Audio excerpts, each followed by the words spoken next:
இயேசு கிறிஸ்துவில் எனக்கு மிகவும் பிரியமான சகோதர சகோதரிகளே, திருவரை காலம் 3ஆம் வாரம் 18-12-20-23 திங்கட்கிழமை. எதிர்காலத்தில் வர இருக்கும் மெசியா அரசை பற்றி எரேமியாவின் இறைவாக்கு இன்றைய வாசகமாய் அமைகிறது. இஸ்ராயலின் தலைவர்களாகிய ஆயர்கள் தங்களிடம் ஒப்படைக்கப்பட்ட மந்தையின் மீது கவனம் செலுத்தாது அதை சிதறடித்தனர். இறைவன் அவர்கள் மேல் கோபம் கொண்டு அவர்களை தண்டித்து பின் புதிய ஆயர்களை அனுப்புவதாக வாக்குறுதி தருகிறார். எரேமியா 23:1-4. இப்பின்னணியிலே இவ்வாசகம் எழுதப்பட்டது. இயேசு நம்பிக்கை அளிக்கும் தண்ணீர். இயேசு நம்பிக்கை அளிக்கும் தண்ணீர். புதிய தண்ணீர் செடி கொடிகளுக்கும் மரங்களுக்கும் உயிர் இருப்பதை காட்டுகிறது. மெசியா மக்களுக்கு உயிரும் ஊக்கமும் அளிப்பவராக இருப்பதாலே அவரை தளிர் என்று இறைவாக்கினர் அழைப்பது உண்டு. நாம் நம் ஊழியரை கொண்டு வருவோம். தளிர் என்பது அவர் பெயர். சக்கரியா 3:8. இதோ தளிர் என்னும் பெயரினர், இவர் தம் வேரிலிருந்தே தளிர்ப்பார், ஆண்டவரின் திருக்கோயிலை கட்டுவார். சக்கரியா 6:12. ஆகாசு என்ற அரசர் தன் கடவுளாகிய ஆண்டவர் திருமுன் நல்லவனாய் நடந்து கொள்ளவில்லை. இஸ்ரேல் அரசர்கள் நடந்த வழியிலே தானும் நடந்து புற இனத்தாரின் இழிவான பழக்க வழக்கத்தின்படியே தன் மகனையும் தீய வழியில் நடக்க செய்து பொய் தேவர்களுக்கு அவனை காணிக்கையாக செலுத்தினர். 2 அரசர் 14. செதேக்கியா என்ற அரசர் துணிவற்ற கோழையாய் இருந்தார். எரேமியா 38:5-19-24. இவ்வாறே பிற அரசர்களும் இருந்தனர். எனினும் இஸ்ராயலுக்கு நம்பிக்கை அளிக்கும் ஒரு அரசர் வருவார். அவர்தான் தளிர் எனப்படுபவர். நம்முடைய நாட்களிலே பகை, போர், அநீதி, நாத்தியம், உலோகாயுதம் இவை மத்தியிலும் நம் நம்பிக்கையை நாம் இழக்க தேவையில்லை. தளிர் என்னும் இயேசு தீமையை அழித்து நன்மையை நிலைநாட்டுவார். நீதியின் அரசர் இயேசு. நீதியின் அரசர் இயேசு. இத்தளிர் நமக்கு அரசராய் இருப்பார். ஞானமும் நீதியும் அவர் ஆட்சியிலே மிளிரும்.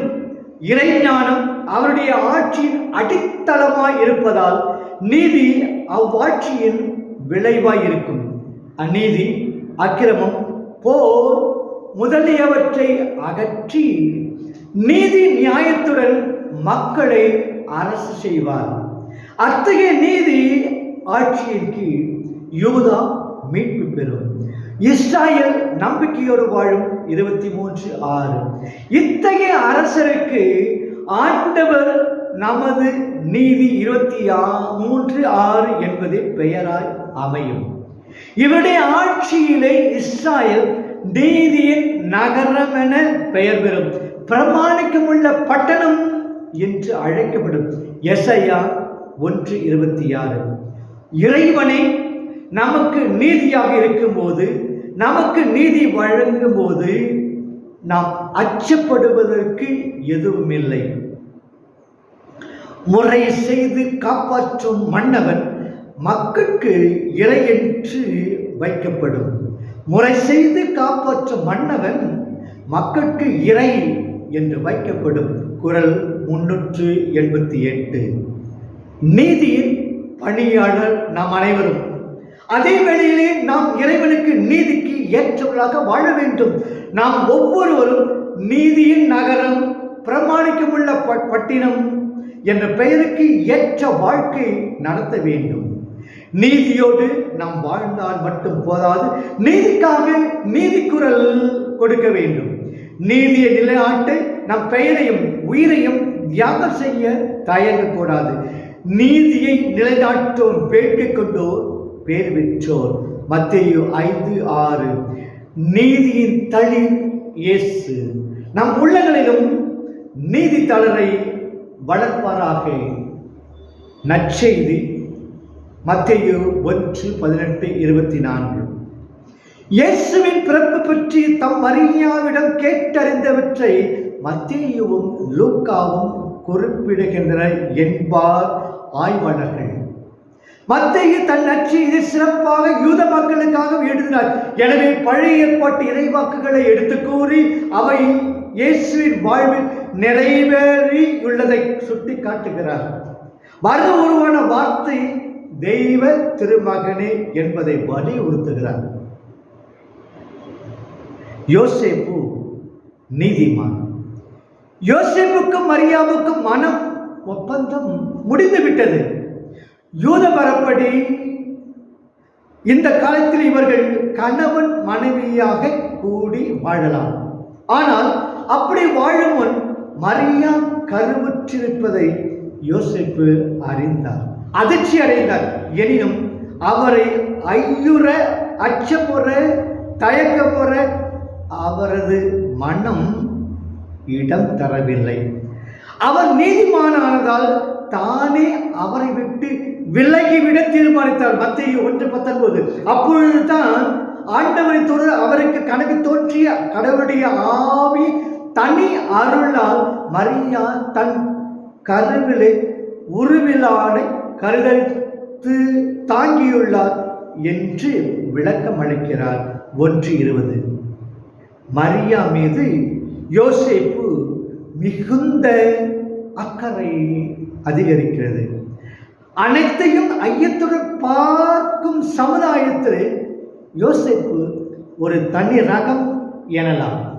குடும்ப தலைவர்களுக்கு ஓர் முன்மாதிரி. அன்பும் அரணும் உடைத்தாயின் இல் வாழ்க்கை பண்பும் பயனுமது என்று குரல் கூறுகிறது. ஆவியார் வாழ்வு அளிப்பவர். இஸ்ராயலின் மரபுபடி கடவுளின் ஆவி படைப்புடன் தொடர்பு கொண்டதாக கருதப்படுகிறது. நீர் திறனின் மேல் கடவுளின் ஆவி அசைந்தாடி கொண்டிருந்தது. தொடக்கங்கள் 1:2. உமது ஆவியை நீர் அனுப்ப அவை படைக்க பெறுகின்றன. மண்ணகத்தின் முகத்தை புதுப்பிக்கின்றீர். திருப்பாடல் 104:20. இறைவனின் ஆவி என்னை படைத்தது. எல்லாம் வல்லவரின் மூச்சு என்னை வாழ்விக்கின்றது. யோபு 33:4. இறை வார்த்தை மண்ணு ஊறி எடுக்க துணை புரிந்தவர். இதை இறைவனின் ஆவி என்பது வானதூதரின் கூற்று. பாவ வாழ்வர் செத்து மடித்து கொண்டிருந்த சமுதாயத்திற்கு புத்துயிர் அளிக்கும் புது மனிதர், இறை மனிதர் இவ்வுலகை தோற்றிவிட்டார். அவரை இயேசு இம்மானுவேல், இறைவன் நம்முடன் வாழுகிறார். மத்தேயு 1:22-23. இயேசு கிறிஸ்து பிறப்பு விழாவின் மையப்பொருள். இறைவனின் வாழ்வை கிறிஸ்து வழியாக பெற்று வாழ நமக்கு தூய ஆவியாரின் துணை தேவை என்பது இந்த வாசகத்தின் முடிவு. இயேசு மீட்பு அளிக்கும் இம்மானுவேல். இயேசு மீட்பு அளிக்கும் இம்மானுவேல். அருள் பொழிவு செய்யப்பட்ட கிறிஸ்து பிறப்பிலே சிறப்புடையவர். இவரது பிறப்பிடமும் பின்னணியும் முன்னரே அறிவிக்கப்பட்டுள்ளது. கன்னிப்பெண் கருதரிப்பார் என்று எசாயாவின் இறைவாக்கு எசாயா 14 இன்று நிறைவேறியுள்ளதாக மத்தேயு சுட்டி காட்டுகிறார். இவருக்கு இயேசு என்று பெயரிடுவீர் என்றார் வானதூதர். இயேசு என்றால் மீட்பர் என்பது பொருள். மத்தேயு 1:21. கடவுள் மனிதனானது மக்களை பாவத்தினின்று மீட்பதற்கே ஆகும். பாவத்தின் பயங்கரம் இவ்வுலகில் தோன்றியுள்ள அத்தனை துன்பங்களும், பாவத்தின் விளைவே இவ்வுலகில் தோன்றியுள்ள அத்துணை துன்பங்களும், துன்ப துயரங்களால் கட்டப்பட்டுள்ள மனிதர். ஒருவர் மற்றவருக்கு அடிமையாக வாழ்வது, உழைப்பாளியின் உழைப்பை உறிஞ்சிக்கொண்டு தக்க ஊதியம் அளிக்காமை, சாதி அடிப்படையில் ஒருவர் மற்றவருக்கு பணிந்து நடக்க வேண்டும் என்ற கட்டுப்பாடு ஆகிய அனைத்தும் கொடுமையான தலைகள்.